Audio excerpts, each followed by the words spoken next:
This is Andy Gutierrez from StarWars.com, and you are listening to Coffee with Kenobi with Dan Z. This is the podcast you're looking for. This is James Arnold Taylor, and you're listening to Coffee with Kenobi. I have a good feeling about this. Hello, everybody, and welcome to Coffee with Kenobi. We are your spoiler-free place for Star Wars discussion, analysis, and rhetoric. I'm your host, Dan Z, drinking One Nation coffee out of my Coffee with Kenobi original logo mug. Thrilled to be with you this week to talk about, wait for it, the Star Wars book. That's right, the Star Wars book is out. It is out in bookstores, available online. No more pre-orders necessary because the book is out into the world. And as I've been talking about since, February or March, I can finally share some behind the scenes and talk about the content of this incredible book, which I am so proud of. And naturally, if we're going to go to a deep dive for something that is important to Coffee with Kenobi, you have to bring in the A-team. I, of course, am talking about my two best buddies. First, Mr. Cory Clubb, the co-creator of Coffee with Kenobi, #1 designer, and all-around handsome devil. I love when the plan comes together. It's interesting because we were talking about doing this show, and you said, "Hey, let's talk about the Star Wars book," and you guys can interview me. And that means we have to run the show then. What's going to happen here? So anything can happen tonight, folks. Keep your neckties on and your shoes laced. Anything can happen. Yeah, this is going to be a fun one because just like a couple weeks ago when I talked about something that I didn't have as much experience on, this week I'm actually a guest on my own show. Cory always talks about pour over as we're special guests, even though we're the hosts. This time I'm actually sort of a guest, which is pretty fun. First time for everything. But what isn't a first time is our next guest host. He is, of course, no stranger to Coffee with Kenobi, the dapper, the dandy, the CWK newsman with the laugh of gold, Mr. Tom Gross. Oh, well, what an introduction. And Cory, I just want you to know I have no necktie and I'm wearing my Vans, so no tying of shoes either. Oh boy, I'm set. I am set. Oh. But yes, as always, great to be on the big show with you guys. It's always been an honor to be included in Coffee with Kenobi, but anytime I can be on and share the mic with the two of you, wow, that's golden. It's gold, Jerry. That's gold, Jerry. I feel the same way, and I, of course, am wearing Jordans, but that's a show for another time. Oh, boy. Yes. All right, guys, so the Star Wars book is out. Of course, I mean, we weren't allowed to talk about a certain amount of things, even to my two best buddies. So now the gloves are off. The coffee is percolating and ready for us to salivate over. Let's talk about this book, and since I'm no longer the host for the next foreseeable future of today's show, I'll just turn the mic over to you two gents. Fantastic. Well, give me that mic. Yes. Matter of fact, I'm going to start with something very simple. You might not know the answer to this, but I'm curious. I've been curious ever since the debut of this edition. It's called The Star Wars Book. And a very simplistic title, very, I want to say unoriginal, but that's just a criticism. Why is it called The Star Wars Book?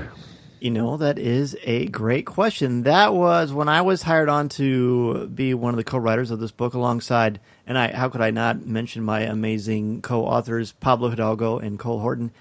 That was the title that was already in place. And so I smiled because I was getting to write a Star Wars book. So that was it. But when you look at the book, I feel like it makes sense because it's very much an all-encompassing look at the entire saga, not only the movies, but comics, literature, streaming, animated stuff. So I think it's pretty fitting.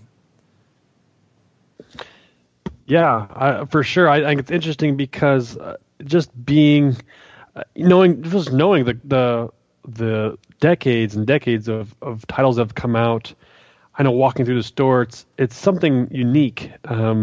Having transitioned from Lucasfilm to Disney now, obviously, this is kind of the end all be all book, if you will. I mean, title alone gives it that appeal. So, very cool, Tom.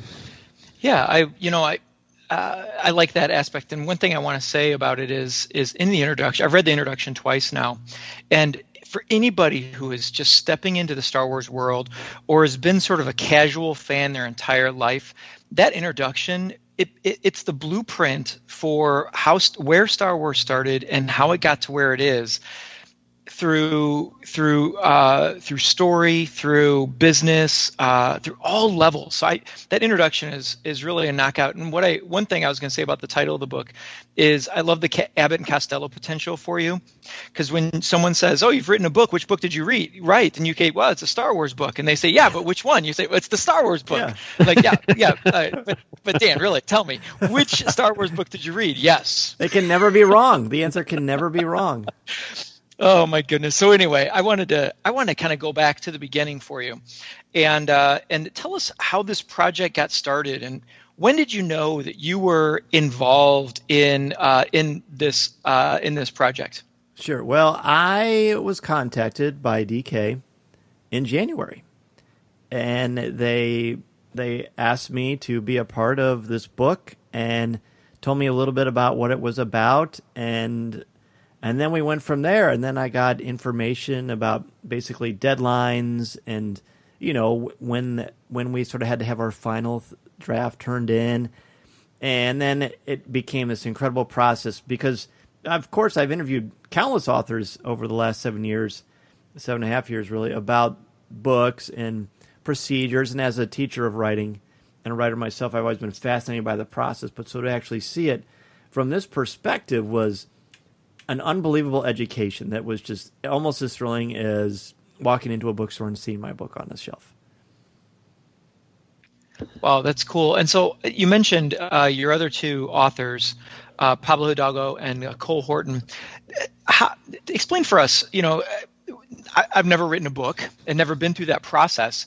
When you co-author with two others like that, does one of you take the lead, or is it basically like giving out chores in the morning on a Saturday morning with the kids? Well, Dan, you're going to do this, and Pablo, you're going to do this. And is it like that, or is it more collaborative than that? Explain that writing process. Sure. Well, I mean, basically, we have an amazing editor, Matt Jones, who is basically sort of the visionary for the book, and in my opinion, and just an absolutely wonderful guy.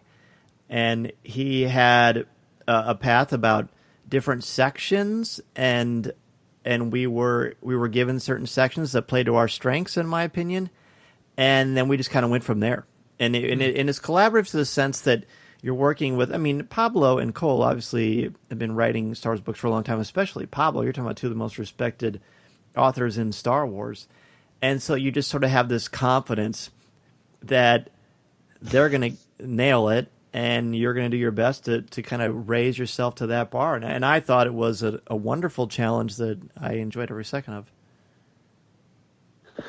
As I'm currently flipping through this as we speak, I'm astonished about the layout is interesting to me, because most of these articles or character highlights are a two-page spread or just a single page.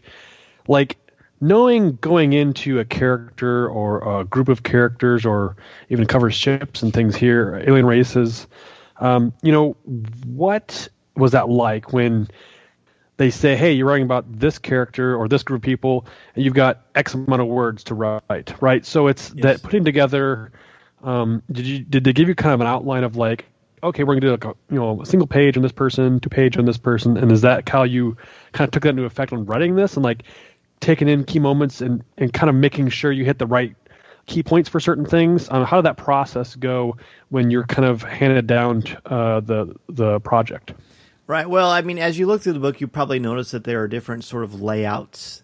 I mean, some features are 1 page, some features are 2 pages, some are 4 pages. I think the longest ones are 4 pages, including the amazing introduction that you talked about, which I didn't write, but I certainly was enthralled by. Absolutely.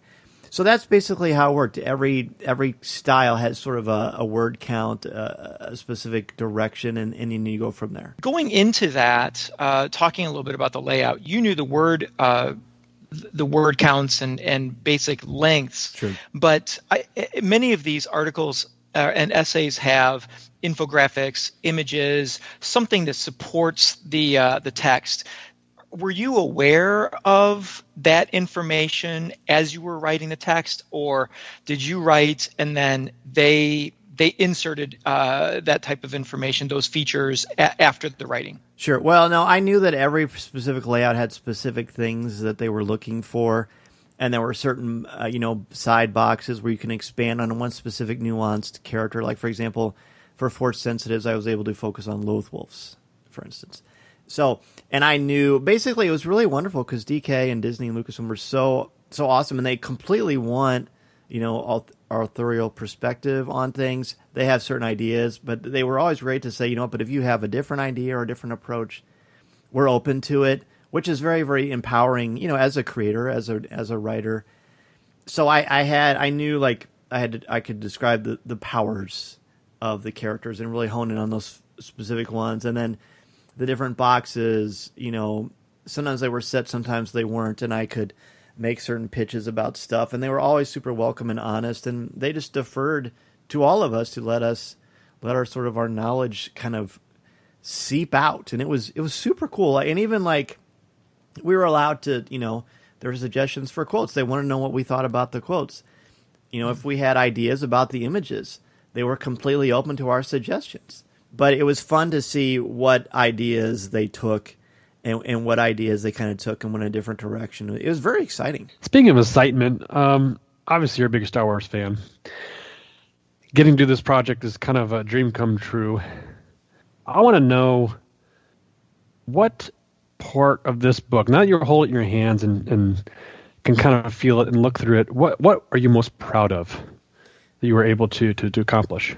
I've been thinking about that question since I was working on it, as far as because there's certain things that I learned through this process, because I've always believed, and I'm sure you can back this up, Tom, to really understand something you have to teach it, or you have to write about it. And Cory, you're a writer too. Mm-hmm. You know exactly what that means and what that entails. Sure.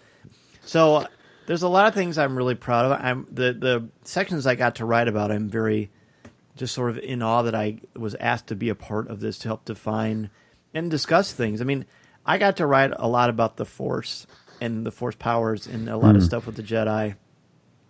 And I was so honored by that, and I got to really express sort of my, how I've always perceived the Force and midichlorians and things like that, and just sort of put them through my lens, and when you're working with Star Wars experts like Pablo Hidalgo and Lucas from the Lucasfilm team, they're going to help you kind of craft that. So I'm really, really proud of that because I think the Force is the most complex thing. And even the introductions to certain sections that are just all in red, I got to contribute to a lot of those. Very proud of that. And we may talk about later, but there's one section that made me appreciate a specific character even more, which I'm sure we'll get to. So talking about what's most proud, I'm gonna shift gears a little bit and ask you, in approaching this project, what became the biggest challenge for you? What was the biggest hurdle you had to get over in order to either get started, to finish, or to keep your engines rolling throughout the process? Because it's you mentioned January, and so this is something that you've been working on for a long time. What was the biggest challenge? I mean, honestly, fortunately I've written a lot of blogs over the years for StarWars.com, so I sort of have an understanding of how things work as far as what they are comfortable with, what they want, and what they discourage you maybe just sort of avoid. So the starting part was pretty straightforward, and I love writing. I mean, there are some long days. I'm talking there's some 8, 9, 10-hour days, especially on the weekends. To hit the deadlines that I wanted to hit, I had to write basically every night. So the hardest thing for me, it wasn't really the book itself. It was the fact that the rest of my life did not stop. I was still, and am still, fortunately, a husband, a father, a teacher. I host a weekly Star Wars podcast, and I still have to do social media and advertising and all those things. So all other parts of my life didn't stop. They just continued as normal. And then you add on to that the fact that I'm writing a book where there's a deadline and I have to meet a certain amount. And I've been working with this a really, really long time. And I wanted to be professional, which of course I was. And I wanted to make sure I hit that deadline and got to it earlier than I was supposed to, which I did. So the most challenging part of it for me was just making sure to find time, which I don't really have, and make it work and still give my absolute best, because it's very important to me. Everything I do, I try to give my very best, because otherwise, what's the point? And thank goodness I've got such an amazing spouse and understanding family that gave me that time, that gave me those opportunities 100% selflessly. And that, thank goodness for that, because otherwise it doesn't happen. In speaking of Star Wars, I know the biggest debate sometimes can be what's canon, what's not canon. And as I flip through this, I'm looking at timelines, looking at quotes, looking at characters young and old, and it's just like there's so much in depth here. Do you ever come to a point where you felt overwhelmed? You thought that you kind of put the spin on this, because this is something that fans are going to be glossing over and kind of reading through over and over and saying, well, wait a minute, I thought it was this way, and now it's this way. And is there an innate ability to have a fear there, to kind of know that you're pushing this fandom and this I don't know, how do I say, the force and these characters in the future? Honestly, this contributes to what we believe is currently in the community of Star Wars and moving ahead. That's a wonderful question, and I guess the simple answer is, there were maybe a couple of times, maybe less than a handful of times, where I thought, wow, this is really going to be scrutinized. And literally within the same breath, I thought, great, let it be scrutinized. I'm confident in what I know. I'm confident in my writing. And I believe that I understand this saga, and I'm going to learn about this saga through working with Lucasfilm.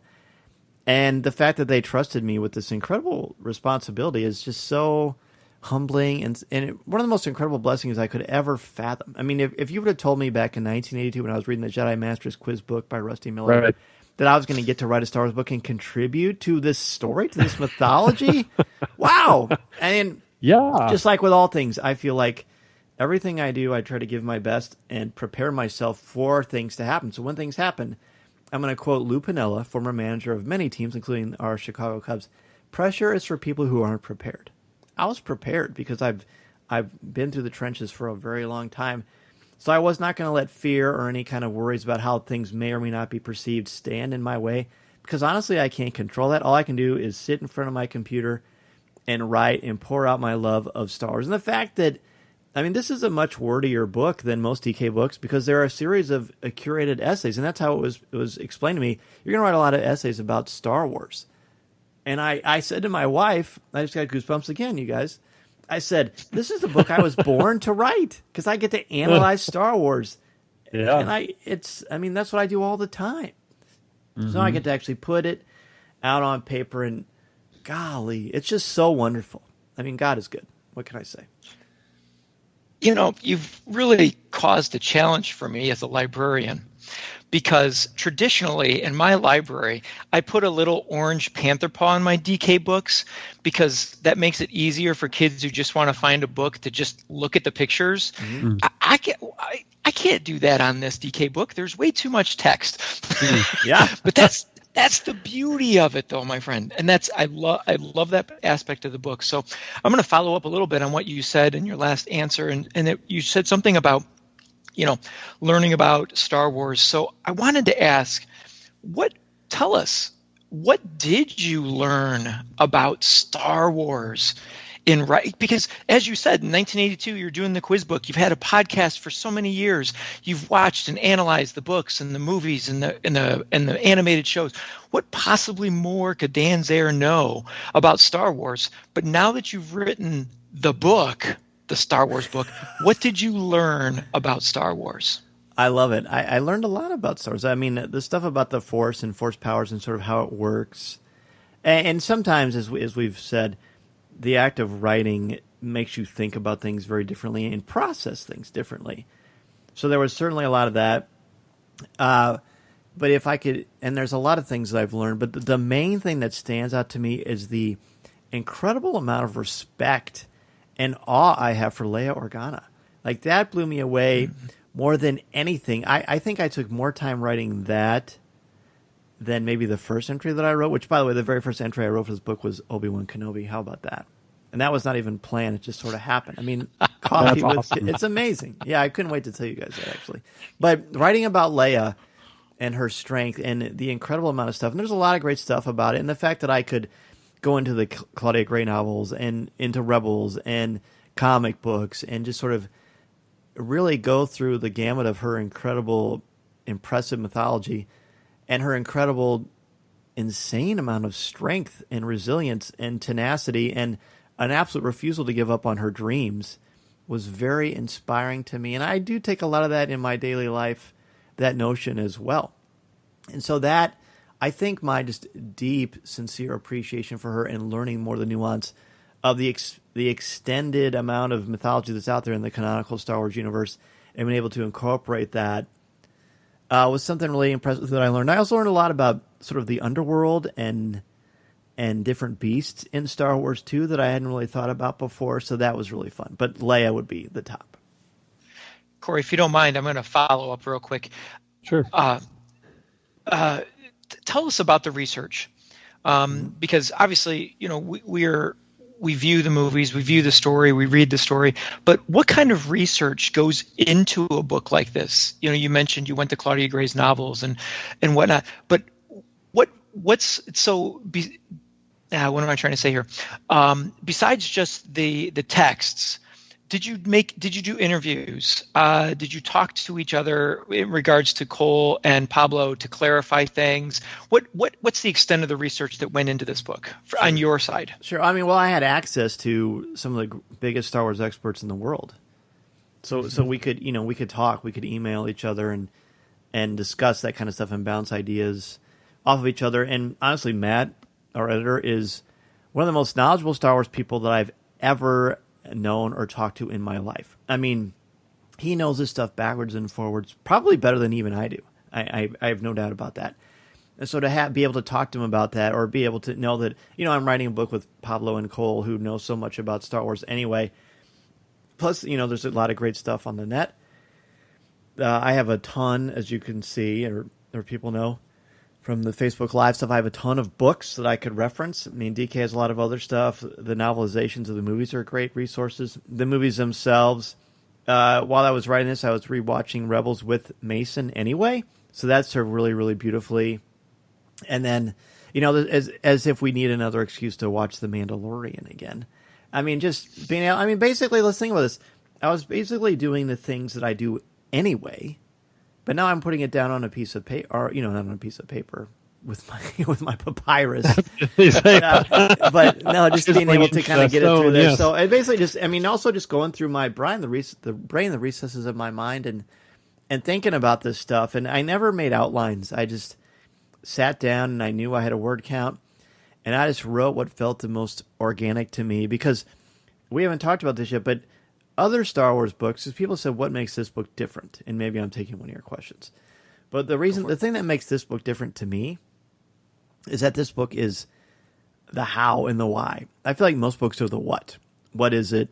What does it do? But to me, this is the how it all works and why it all works. It's much more of an analytical approach, which is how I like to enjoy and sort of ingest my entertainment anyway. So that was sort of a filter for me. Yeah, you mentioned you wrote about Leia and Obi-Wan. I'm curious, we think back to 1977 and when it all started and to today, when, new stuff coming our way. What is the oldest thing you got to write about? You mentioned the Force, but I mean, in the sense of filmography and just knowing all the different types of media and such. But what's the oldest thing would you say you got to write about? Oldest as far as like when it was made, or like canonically oldest? I guess canonically, in the sense of when it debuted. That's a good question. I mean, probably just the original movie, I would say, and some of the characters in that. I mean, Yoda's older than that, but I got to write about Yoda too, and which is pretty awesome. And so probably just in that wheelhouse, the OT characters that we know and love so well. So then, well, no, that's not true. There was some Clone Wars stuff in there too. So I guess there's some Clone Wars stuff. I was able to sort of dive into different areas of things that I found the most interesting, which is great. It's so weird, by the way, to sit on this side of the microphone. This is so weird. Like, I'm just thinking about, now I sort of see what authors think when they're being asked questions, and that's really fascinating. Well, it's interesting to think, too, and I think we'll take a break after this. I think we have to take a break, but... Look at you being a host. Just trying to do my thing. This is interesting to talk to you, Dan, about this, because, like you said, the flip side of things... It makes me come with a different mindset. It makes me, rather than just talking about Star Wars as, a peer. I mean, we are peers, but in the sense of you've really kind of enriched it for us as fans, and we can see your side of things. And I always tend to, for myself, we get to meet celebrities that have been to films, or you say authors and, artists and whatnot across the catalog of Star Wars. But, there's everyday people like yourself. They're doing their thing. They have day jobs, they have families, they have lives, and Star Wars is still just one of their, hobbies, their labors of love. And so kudos to you for putting it such, simplest terms in the fact that you sat down and went to work. It wasn't laborious. It was the fact that it was a passion. So very cool. I like that. Well, thank you very much for saying that. I really appreciate that, and it's a labor of love, and you, of course, both of you guys have always been so encouraging and empowering, and I will never forget telling you both separately for the first time about this book, and it was a very special time. I got to tell you at work, and we got to talk about we had like in that private library room, and I got to tell you about it, and your reaction was just amazing and priceless, and then. I happened to be recording with Cory for something, and the day it came out on Amazon, I had known for like 2 weeks it was going to show up on Amazon. That's so right. I don't know how many times I refreshed, but I probably set a Guinness record. So then I said, all right, Cory, Cory, so many hits. I want you to type in these words, the Star Wars book, on Amazon. So we did, and so you and I got to share that moment together virtually, but to experience that with the two of you, really that's the way that it should be anyway. And so that was very special for me. So I appreciate you guys being along for the ride, because it's really awesome. Well, here we are talking to Dan Z. Dan Zayer, thank you very much. One of the authors of the Star Wars book. We're talking about him. We'll take a short break and be right back after this. This is Vanessa Marshall, and you're listening to Coffee with Kenobi.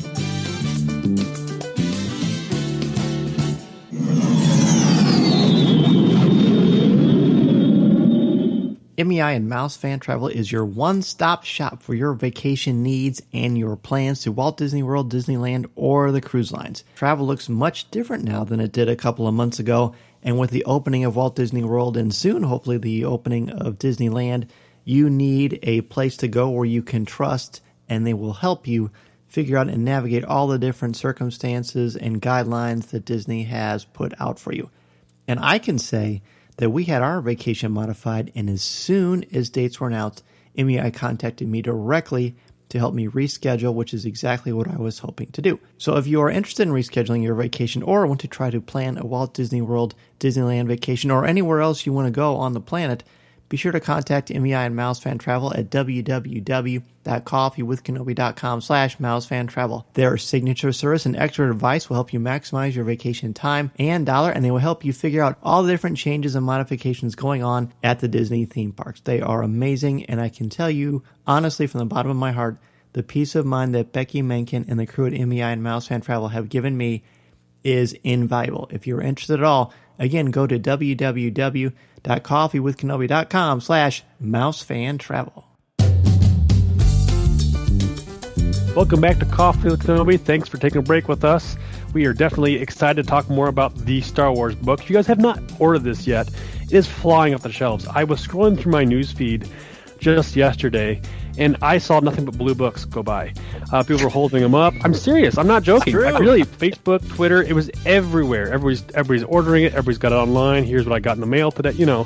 And us being in the situation of being quarantined or and this lack of internet information. I want to go shake your hand. I want to say hello, and it's exciting to see so many people back back this up and get excited about this stuff, because I know for an author, it's a long process, and to finally hold that book in your hands, wow, that's a moment. I'm going to kick this session off with that question. What was it like to hold this book? Well, first of all, thank you for bringing that up. There is nothing quite like seeing your timeline, and in the CWK Cafe, our wonderful Facebook group with this amazing Star Wars community that we have, seeing everyone there and on other social media outlets posting pictures with the book, and David Nicely posting a picture of himself reading it with, I think he was wearing a Death Trooper helmet, I believe. Death Trooper helmet, yeah. Just so powerful, Mary took a picture at Books A Million of how many there were. It's just so awesome. The incredible support and love that you all have shown me is just something I will treasure forever. As far as when I first saw the book, I got to see a PDF, as I said, quite a bit before it came out. But I knew that they were going to send me an author copy. And so I because of UPS, I get like updates on my phone when packages are coming anyway. But I saw the update on my phone that I was getting, a package from DK, and I was so excited. And then so I got the box and had this big pink sticker on it that says the date about when the book goes on sale. So I waited. I knew what it was, so I waited till Deanna got home, and Mason was there, and the other older boys were gone. And so I opened it up, and we just opened it together, and I just held it in my hands. I didn't open it, and I just looked at it. I feel like I'm going to get emotional, but I just looked at it, and I just felt this weird sense of calm and joy, like peace and purpose, like Luke. But I didn't die and disappear, fortunately. And good, you're still here. Yes, and it was just sort of it's sort of hard to explain, but people say, how do you feel that you wrote this book, that you contributed to this mythology? I say, it feels surreal, but it also feels like exactly where I'm supposed to be and exactly what I'm supposed to be doing. It's very much a paradoxical thing. So that went through my mind. I was smiling so huge, I probably looked like I was a game show host. And then my wife and Mason and I made a circle and hugged, and we all said a prayer together. And it was just, I'm getting emotional thinking about it. But it was wonderful, because that happened because of my family, and because they always believe in me and push me, and to be my best, and to do my best, and to make a fertile life for myself where opportunities can grow. And it was just very, very, very special. So I'm going to get the tissues out, you guys. I mean, seriously, that is so great. All right, so I'm going to take a page out of our pour overs here. But I'm gonna give it to you first, okay. So you guys have a second to think about it. But I have a question I'll ask you, Dan, that might lead to it, the question. So, okay. But each one of us is going to give our like initial. I mean, obviously I've had it for less than 24 hours, or maybe I've just had it at 24 hours now. But what is your favorite part of the book at this point? And my question to you, Dan, is, I saw that picture of you yesterday at Barnes & Noble, and you had the book open, you're looking at it. Is there a particular page that you like to open to, and it's kind of like, yes, okay, it's still there? Honestly, yes. Like, is there a part of the book that's like that for you? And maybe that'll be your favorite part, or maybe it won't. But so it's kind of a two-part question there for you. I'm not sure what my favorite part is, but the part that I was looking at in that picture that you're referring to, it's on all of our social media, is the picture, the one of the first pages that has contributor.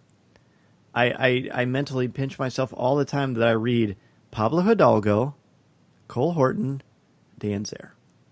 I keep looking at that and looking at that profile, and it's just so staggering to me. I mean, I don't know how many times I've looked at that. I know what it says, but just knowing that it's there, and it hasn't gone away. It hasn't magically been erased from the universe. And I don't think that it will, of course. But it's just really, really special.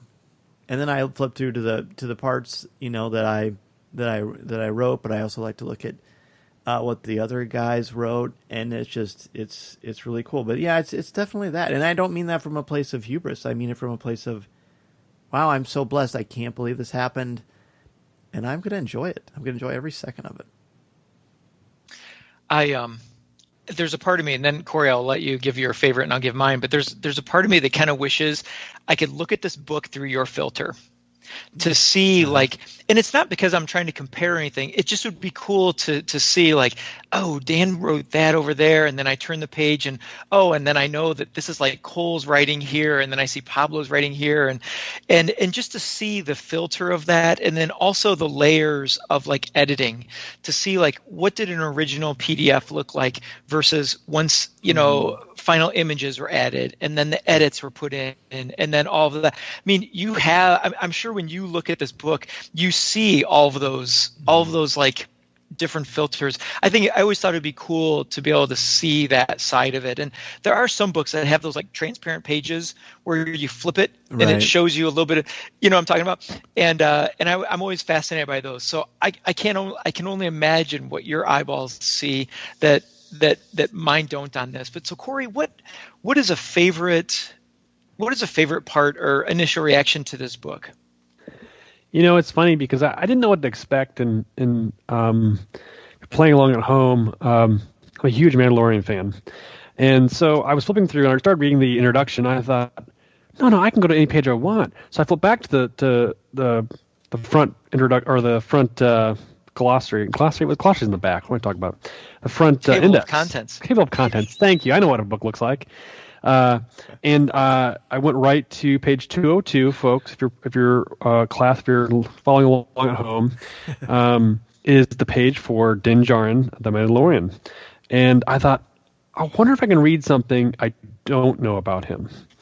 And lo and behold, there was little bits and pieces that I was like, oh, that's interesting. That's interesting, because I think as a fan, you always kind of have some knowledge in your head, and it's always like your working canon knowledge until you sit down and go, okay, let's really put the facts together here and read about this character or this being and kind of collaborate and see what matches up. And it all matched up because I've seen the trailer, or I've seen the season 1. So it's cool to relive that through this character because I like the character so much and it gets me excited for what's to come. That's what I think about the future of things. So I was excited read about Mandalorian, but also I'm excited to go back through this and read about, I think sometimes it's hard to keep things in structure in my head. Like, oh, when did this happen? Oh, this person was there. And, Clone Wars to The Last Jedi to,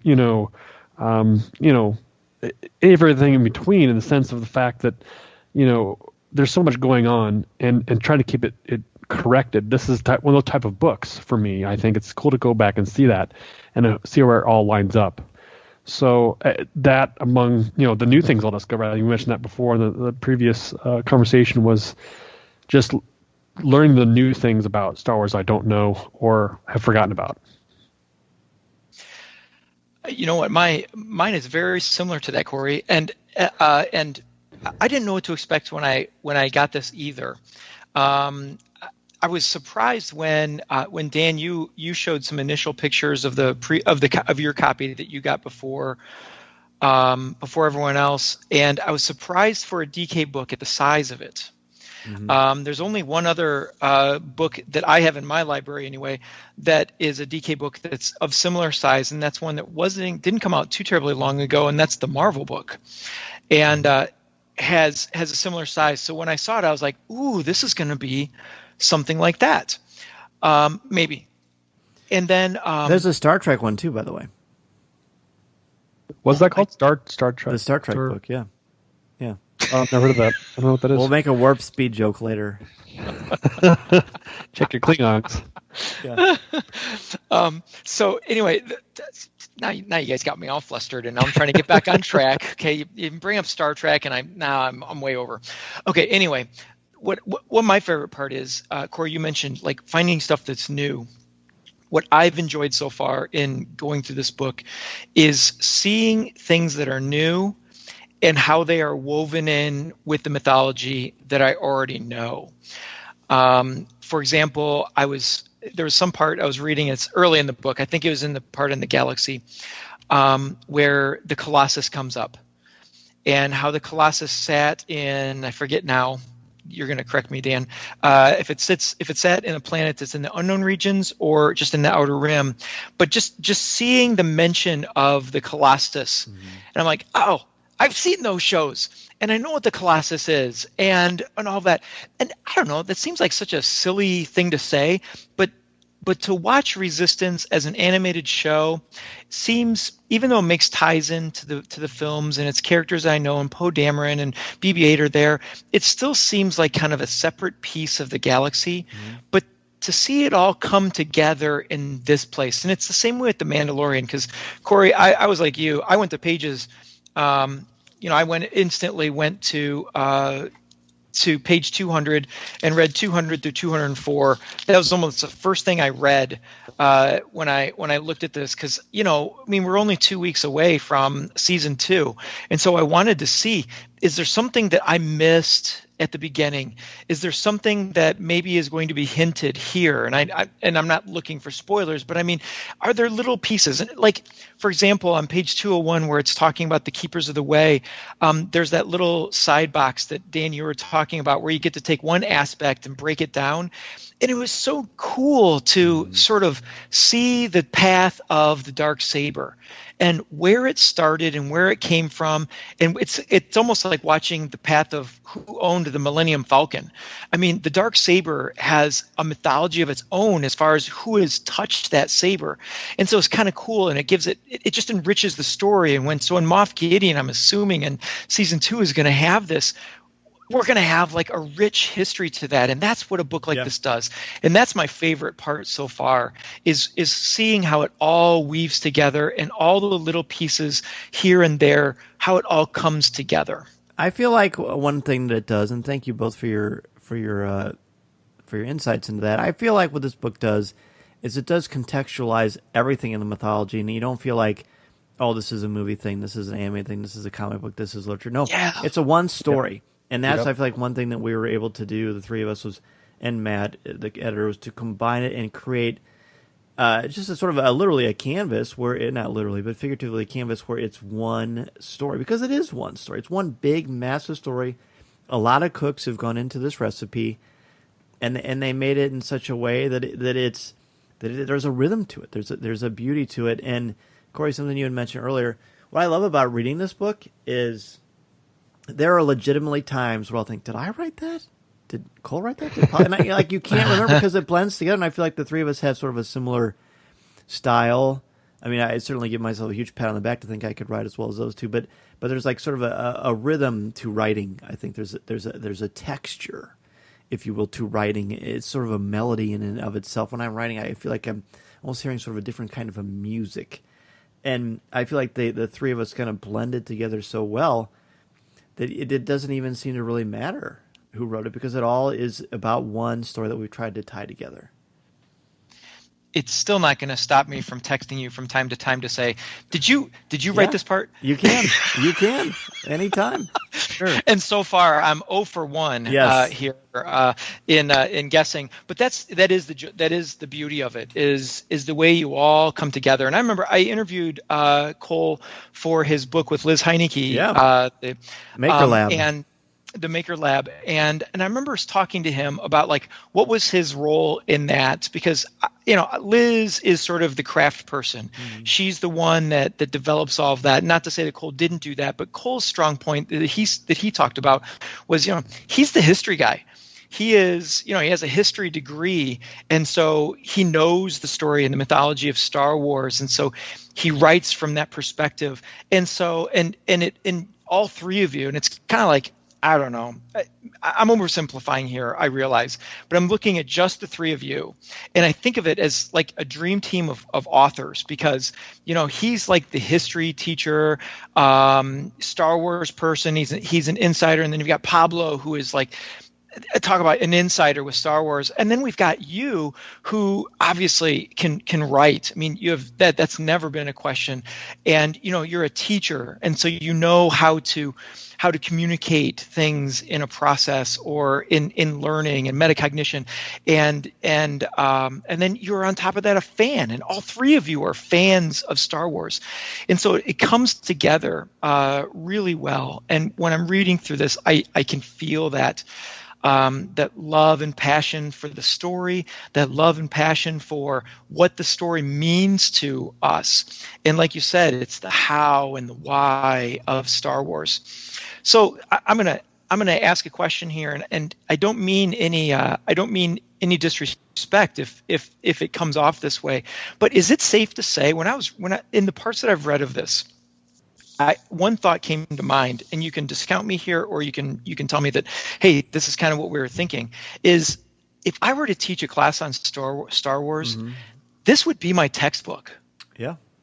What is your response to that as one of the writers of this book? Does that make sense? It does. I feel like, I was talking to a friend of ours today, Dave Crostel, and he said, this book is so dense. Like, there's so much. It's so detailed and analytical, and it's really impressive. And I feel like this is not a mythology textbook, but to me, it's sort of a Star Wars mythology textbook because it explores and attempts to explain things that either have been explained sort of ambiguously or not directly, or through a piece of dialogue somewhere in the Star Wars universe. So I totally get that, and I'm actually grateful that you feel that way, because that, when I look at it and I read through it, I think, wow, this is like this. There's a reason it's called the Star Wars book, and I'm not just saying that because I worked on it. It's more like this is something that I, as a fan and someone who wants to understand this universe and analyze it and break it down, like I think Cory, you and I were talking about, this is going to like be a conversation starter. It could be a conversation stopper. It's certainly going to percolate and make people think about things. I've been promising for months on Facebook Live that this book is going to answer a lot of your questions and create even more of them. And to me, that's my favorite thing about Star Wars anyway. Yeah, absolutely. It's so interesting, too, that like I'm just flipping through this and like I'm actually engrossed in this. This is something. I was trying to think like, man, is there anything else that, as in the Star Wars realm of books, that have this much information in it? And I can't think of anything. I can think of the old DK books of like, which the big format ones that have like the pictures, like you mentioned, Tom, and they're just not. It's not like this. This is something completely different. And you mentioned the quiz book at the top of the show there, Dan, and I think this is this generation's quiz book, if you will, right? I mean, I feel like this is kind of that thing where if you're looking for something Star Wars, you were kind of in this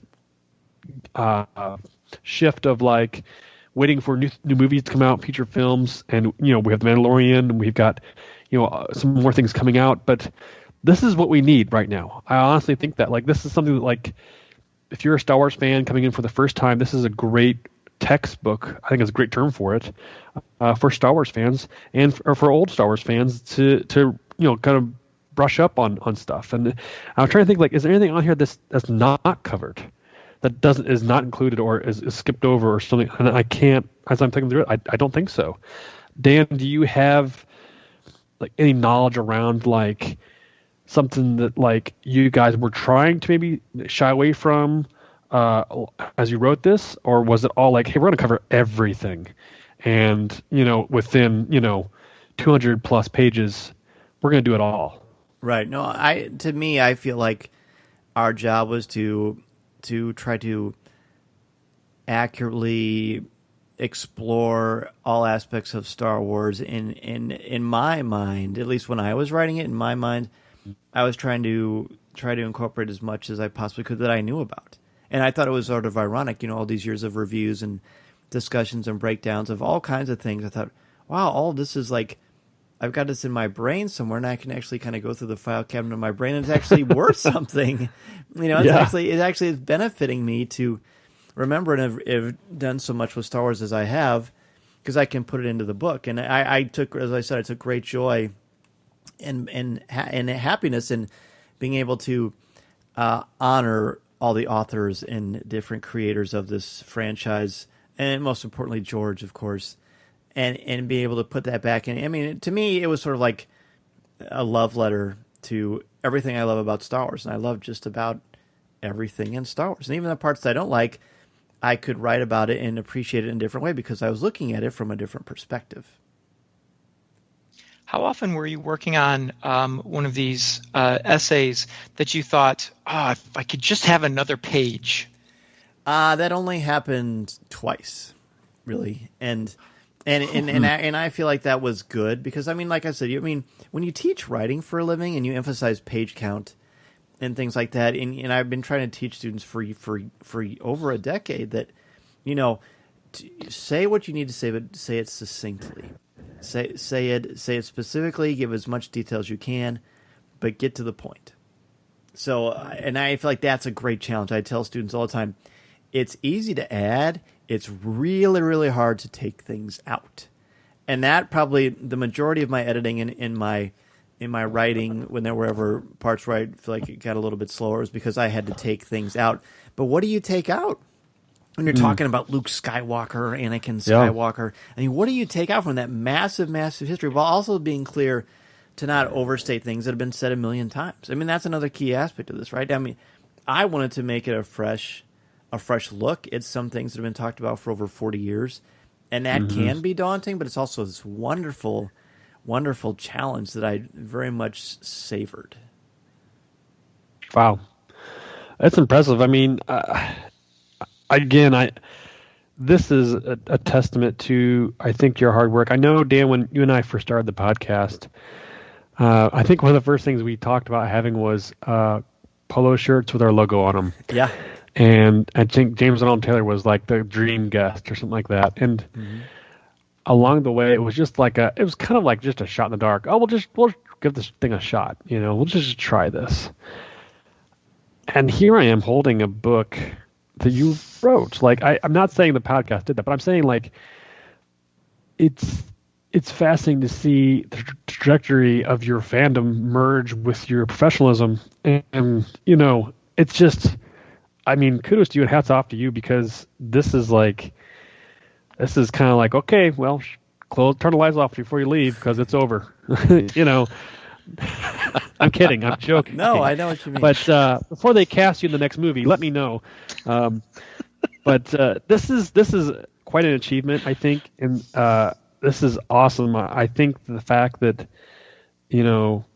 all your love's kind of poured into one here, and I always kind of felt like, oh, you wrote articles here, articles there, and it was just kind of like, oh, you'll write a book eventually, but I didn't think this book. Honestly, I thought it would be something, I contributed, a couple things to this thing.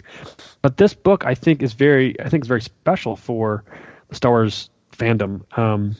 And so I think it's just really cool to see and have you talk about it and whatnot. But that's all the questions I have. Tom, do you have anything else you want to wrap up with?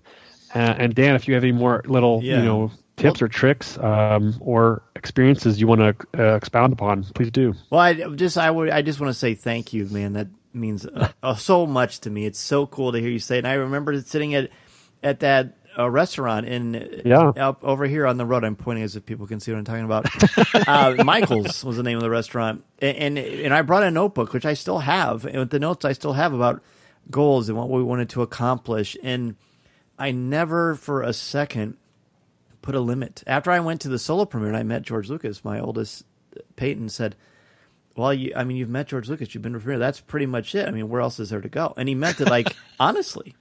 And, and I think about this, and, to me, I feel like I haven't even scratched the surface of what I want to do. I'm so hungry and passionate about this. And I think a key to all of this, I mean, of course, Coffee with Kenobi was a help. I mean, how could it not be? I mean, because it's all about hard work and perseverance and following your dreams and your passions without ceasing.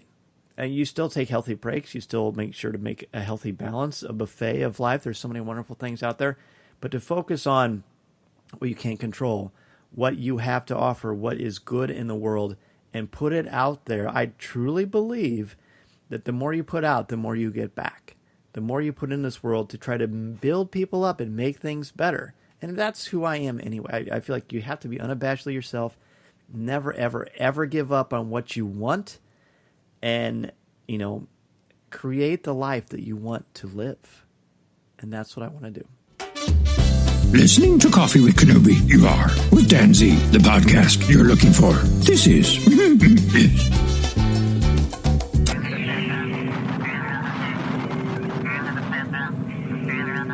That's going to do it for this week's show. Thank you so much for taking time out of your busy schedule to have a cup of coffee with me and for helping to spread the word about our Star Wars family we've got here at Coffee with Kenobi.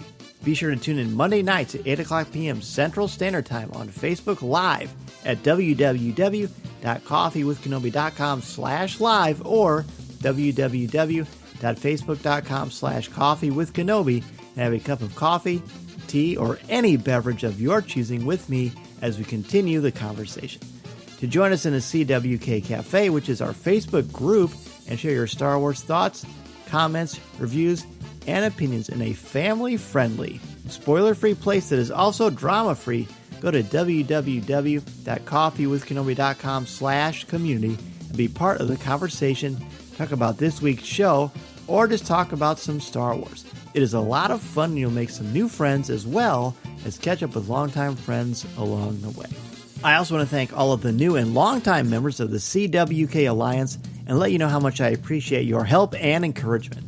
A big thank you to our CWK Alliance members, Mary Perdue, Jason Hall, Dennis Keithley, Ross Hollowman, Cato McNichol, Alexander Moylan, Jim Capron, Smooth Rivera, Tyler Pompa, Frank Mulder, Colby Mead, LJ Souter, Daz Davies, Dustin Mills, Robert Avila, Terry King, Jeff Ellis, David Nicely, Chris Gavarka, Angela Sauce, Aaron Harris, Greg McLaughlin, Eric Struthers, Christine Turk, Brian McKinney, Alex Procasio, Hannah, Susan Gray, Ian Thompson, Dan Ream, Christian Dale, JC Poe, Ed Kimoto, Blake Weaver, Chelsea Sansbury, Yancey Evans, Craig Hargrove, Chris Metz, Connie Shee, Mark Suter, Jared Cantor, Kurt McKellen, Thea Selby, and Simbat Defterdarian.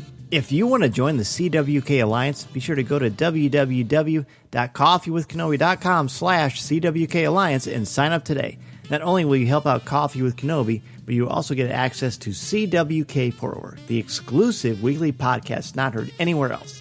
It's a great way to support and help out the show, and 10% of your monthly contributions go directly to the St. Jude Children's Hospital to support the incredibly important work they are doing to help these brave children and their families. Plus, contributors at the CWK All-Star level can watch a video podcast of CWK Pour-Over hosted by me, Tom Gross, and Cory Clubb. Feel free to reach out if you have any questions. In addition to being part of the community on Facebook, please don't forget to visit our website at www.coffeewithkenobi.com for Star Wars news, announcements, reviews, live video, and so much more. If you have a question for me or just want to share your thoughts on the air, please feel free to reach out to me at danz@coffeewithkenobi.com, and I'll share them on the show. You can also connect with me on Twitter at Mr. Zer, MRZEHR. There are also a lot of ways to connect with me and Coffee with Kenobi on social media. Follow us on Twitter and Instagram. Give us a like on Facebook at facebook.com/coffeewithkenobi, and check us out on Pinterest. You can find me twice a month on the podcast Looking at Lucasfilm, part of the Jim Hill Media Podcast Network, and you can find my writing on CWK's website, as well as StarWars.com, where I'm an official blogger there, as well as on IGN, where I contribute articles on Star Wars, as well as other popular culture topics. And if you're considering starting a podcast or a blog, let me know how I can help you get started and help you make your creative vision a reality.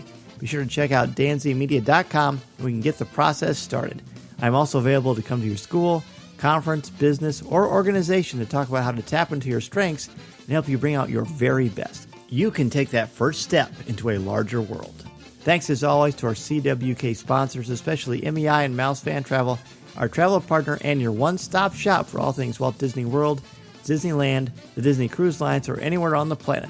Please go to www.coffeewithkenobi.com/mousefantravel to book your magical vacation and help support Coffee with Kenobi in the process.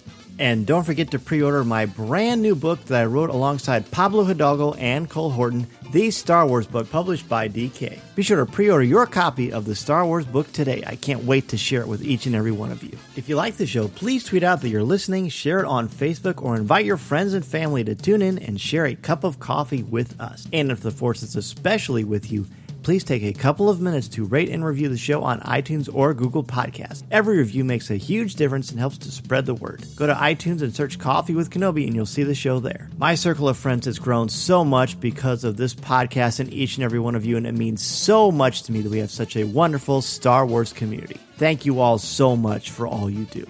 Well said. Well said. I love these last 3 minutes are always what I love sitting in on the conversation. Sure. I feel like when people say, man, if I could be the fly on the wall, ladies and gentlemen, I am the fly on the wall because don't worry about the time either. I know the guy who runs the show. He'll let you go a little bit more. And so are all of us, because that's a conversation between the two of you. You guys have a long history, and you built this podcast from the ground up. And it's just neat to hear the two of you kind of reminisce about the past and talk about building up to where we are today and the different paths that we've taken and in and out and all of that kind of thing. I just love that part, and I am so thankful to be with both of you and as part of all of this. Amen. I just want to say really quickly that I still believe that I am not at this point without Cory Clubb.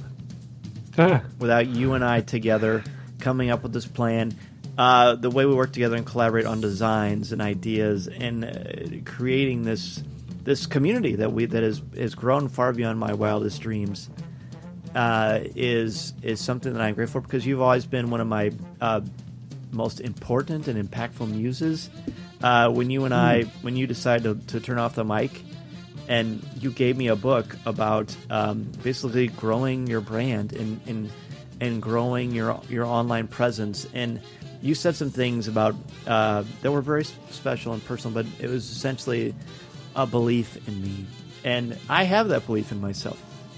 But to get that affirmation from somebody that I respect so much is great. And Tom, I'm going to say something nice about you later too, so sit tight. I was just sitting here with my coffee cup, raising it, going, cheers.